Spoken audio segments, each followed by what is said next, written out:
It's a great honor to have Prime Minister Modi of India. मागा plus मीगा तब बन जाता है mega partnership for prosperity. We're going to have whatever India charges, we're charging them. It's called the reciprocal tariffs. America में गैर कानूनी तरीके से रहता है, उसको वापस लेने के लिए भारत तैयार। Starting this year, we'll be increasing military sales to India by many billions of dollars. Whether you discuss at all today the case of Gautam Adani.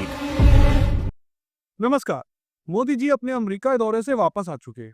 Trump के दूसरे कार्यकाल में यह दौरा भारत के लिए बहुत ही महत्वपूर्ण था।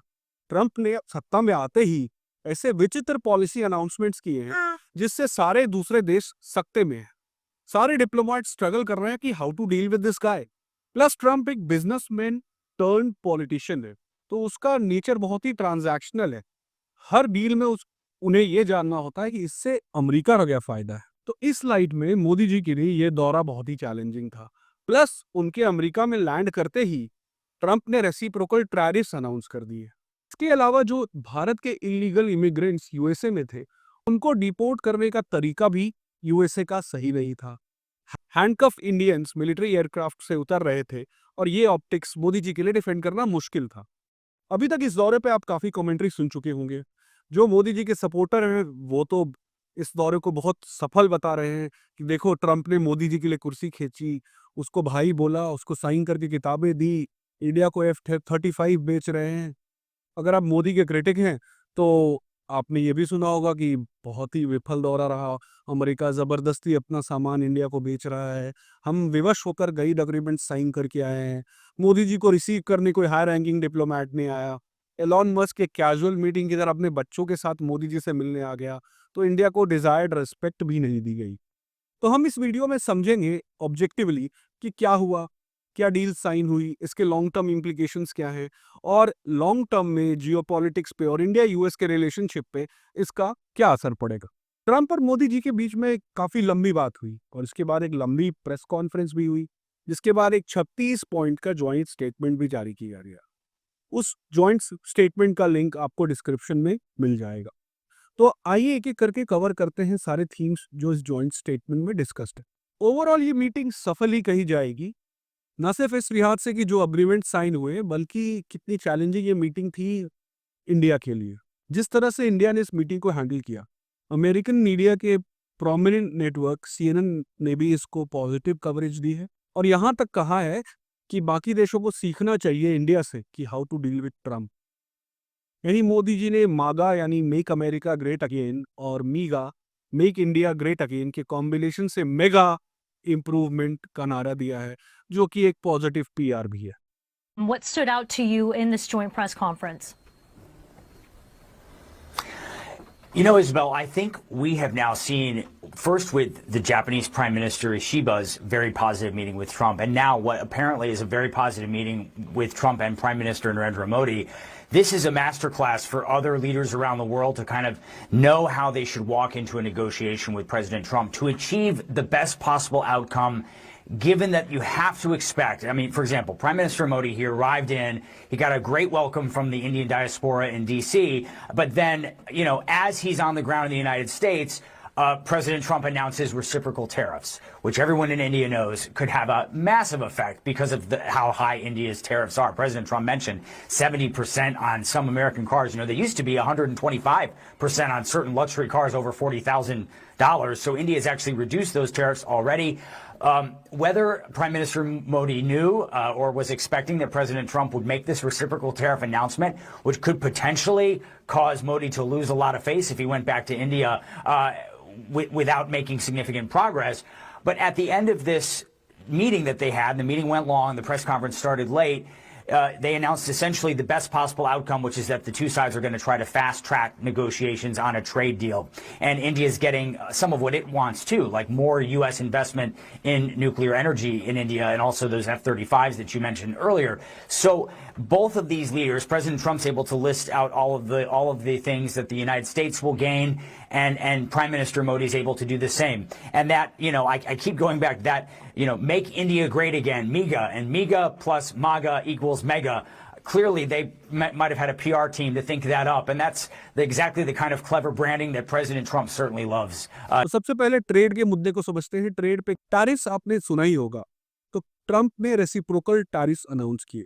टैरिफ्स मतलब कस्टम ड्यूटी, कि किसी एक देश का सामान अगर मेरे देश में आके लैंड करे तो उसे पोर्ट पे ही कस्टम ड्यूटी पे करनी होगी।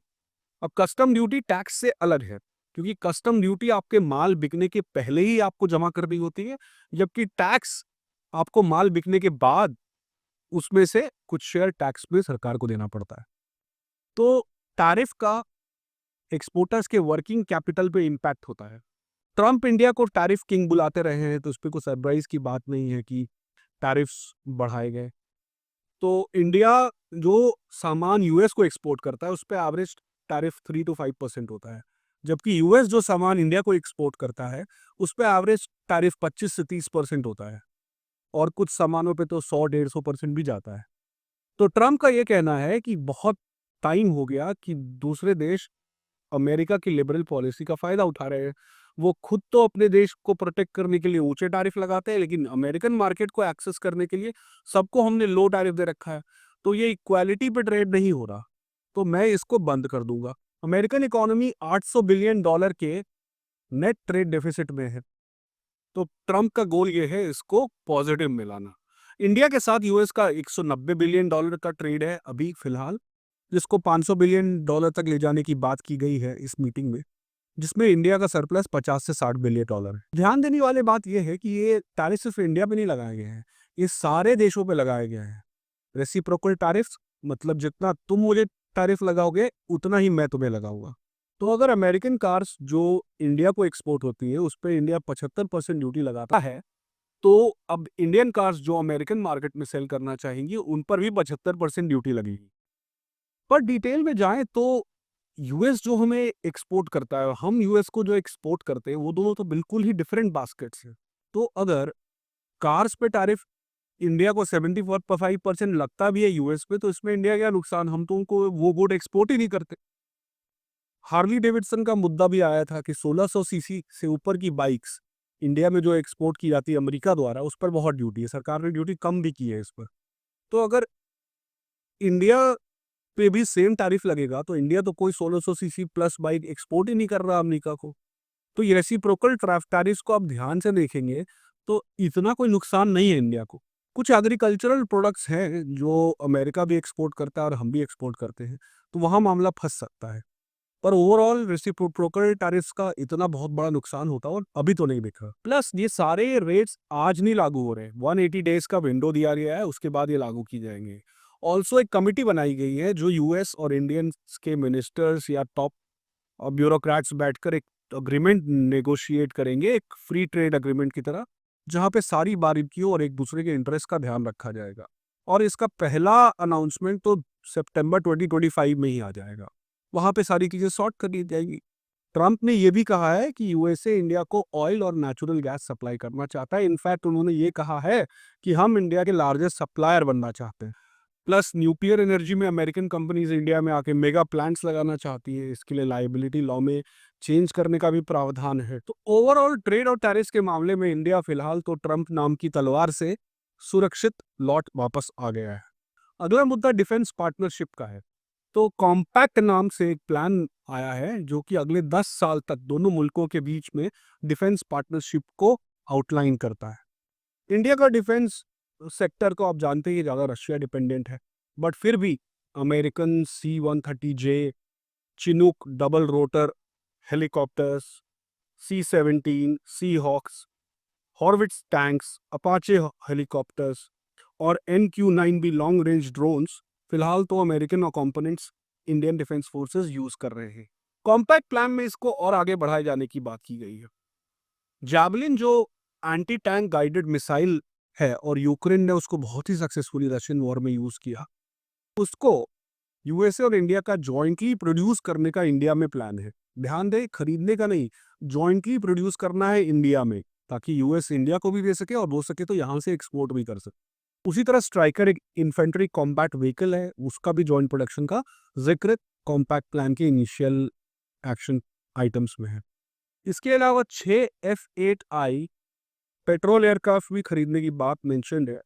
ये एयरक्राफ्ट सर्वेलेंस के लिए बहुत काम आते हैं और इंडिया के लिए बहुत यूजफुल है कि चाइना के कॉन्टेक्स्ट में इसका इस्तेमाल ऑलरेडी इंडियन नेवी के पास कुछ ऐसे हैं, बट अब 6 और खरीदने की बात की गई है। अपने इंडिया को एक कैरेट भी ऑफर किया है कि हम F-35 मिलिट्री एयरक्राफ्ट तुम्हें दे सकते हैं। ये पहली बार इंडिया को ऑफर किया गया है, इससे पहले नहीं ऑफर किया जाता था।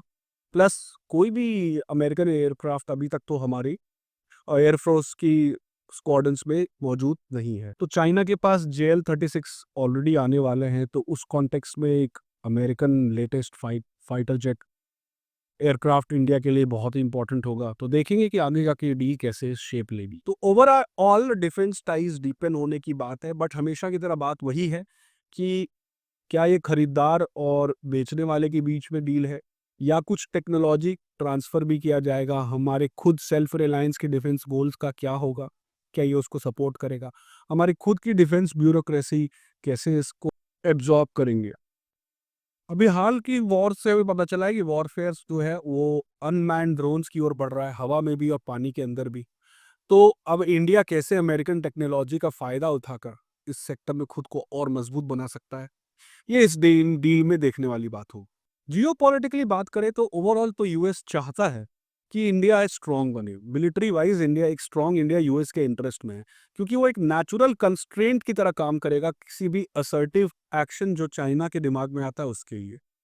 तो इंडो पैसिफिक में डिटरेंस बढ़ाने के लिए इंडिया एक मीडियम है यूएस का। यूएस और चाइना में टेक्नोलॉजी कंपनीज के बीच में बहुत ही इंटेंस कंपटीशन चल रहा है। अभी आपने देखा ही होगा कि कैसे डीप सीक रिलीज होने से चैट जीपीटी के कॉम्पिटिटर की तरह मार्केट में आया, तो उसने अमेरिकन स्टॉक मार्केट से कितना कैपिटल साफ कर दिया।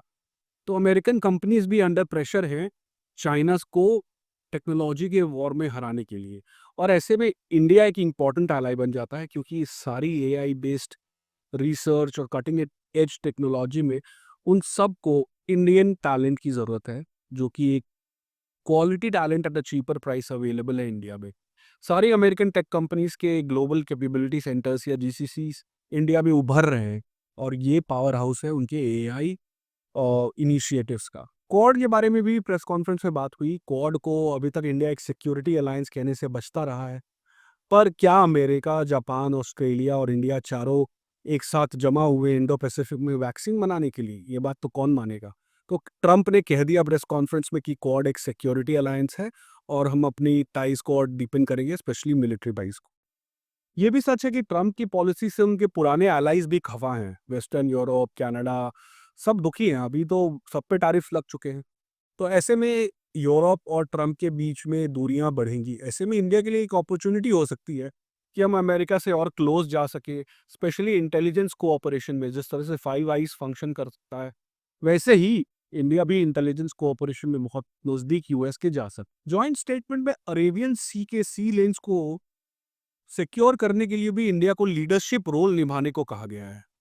तो अरेबियन सी के सी लेन्स से आपको दिमाग में आना चाहिए हाउतीज, यमन, पर्शियन गल्फ, ये सारे एरियाज में जो डिस्टर्बेंसेस हो रहे हैं, उन सब को कंट्रोल करने के लिए इंडिया की नेवी से लीडरशिप रोल मांगा गया है। तो इंडिया अभी तक इससे शाय रहा है, और ये एक तरह से अच्छी भी बात है कि हमारा स्ट्रैटेजिक स्पेस जो है उसमें पाकिस्तान के सी फ्रंट पे भी इंडियन डोमिनेंस को लेजिटिमाइज और रिकग्नाइज कर रहा है अमेरिका। तो ये एक तरह से हमारे लिए अच्छी बात। इसके अलावा टेररिज्म के मुद्दे का भी जिक्र किया गया। लश्कर ए तैयबा और जैश जैसे आतंकी संगठनों को नाम लेकर मेंशन किया गया है जॉइंट स्टेटमेंट में, और इंडिया के सारे कंसर्न्स का ध्यान रखा गया है। और 2611 के one of the masterminds Tahawwur Rana को भी एक्स्ट्राडाइट करके इंडिया भेजा गया है, जो इंडिया के लिए एक बड़ी उपलब्धि है। इमिग्रेशन के मुद्दे पे मोदी जी पहले ही मान चुके हैं कि जो भी इलीगली माइग्रेट करता है वो सही नहीं कर रहा, वो गलत कर रहे हैं, और भारत ऐसे लोगों को लेने के लिए वापस तैयार है। बट अगेन जिस मैनर में वो भेजे जा रहे हैं वो थोड़ा सा एम्बैरेसिंग है भारत सरकार के लिए। जॉइंट स्टेटमेंट में उसका कोई जिक्र नहीं है, बट आई एम श्योर कि बैक चैनल्स में और मीटिंग में इसकी ज़रूर बात ही की गई होगी। लेकिन ट्रंप को अपने डोमेस्टिक ऑडियंस को ये दिखाना है कि वो बहुत ही स्ट्रिक्ट एक्शन ले रहा है इलीगल इमिग्रेंट्स पे, और उनको क्रिमिनल्स की तरह ही ट्रीट कर रहा है। तो क्योंकि ये उनके डोमेस्टिक ऑडियंस को प्लीज़ कर रहा है, तो इस मामले में कुछ बड़ा चेंज आने की उम्मीद तो नहीं है। ओवरऑल इंडिया यूएस के टाइज जो पिछले 20 सालों में हैं बहुत मजबूत हुए हैं, बट ट्रंप जैसी पर्सनालिटी का असर टाइज पे वर्ल्ड वाइड हो रहा है। ऐसे में इस कठिन परीक्षा में मोदी जी पास होकर ही लौटे हैं अमेरिका से। हाँ, कुछ कंसेशंस इंडिया को देने पड़े, बट आप ये समझिए, जहाँ पे अमेरिका फर्स्ट पॉलिसी ही ट्रंप का नारा है, तो वो अमेरिकन इंटरेस्ट को तो प्रोटेक्ट करेगा ही। आज के लिए बस इतना ही। उम्मीद है आपको ये वीडियो पसंद आया होगा। ऐसे ही कंटेंट के लिए इस चैनल को ज़रूर सब्सक्राइब करें। अगले हफ्ते फिर मुलाकात होगी। तब तक के लिए धन्यवाद। एक एवरेज इंडिया।